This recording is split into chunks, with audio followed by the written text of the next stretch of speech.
Señor sea tu gozo. Tu espíritu. Proclamación del Evangelio de Jesucristo según Mateo, capítulo 1, versículos 18 de 24.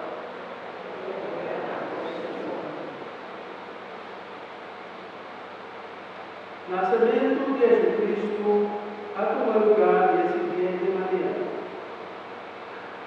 María, mamá de Jesús, estaba casada con José.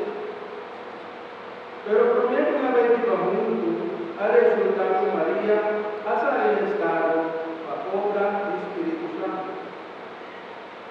Con eso José estaba tomando el gusto y no quiero poner María su cara en la vergüenza.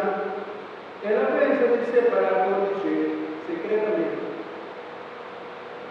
Mientras estaba la prensa y ella, un ángel del Señor apareció en el sueño y avisó: José, descendiente de David, no tengas miedo a tomar María como casada.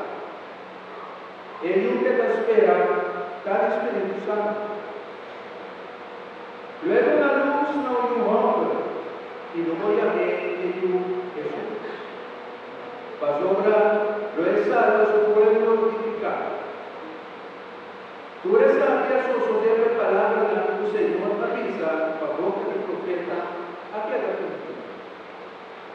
Mira, la Virgen no sabe estar, y de una luz no un hombre. No llamé a Manuel, lo que significa Dios.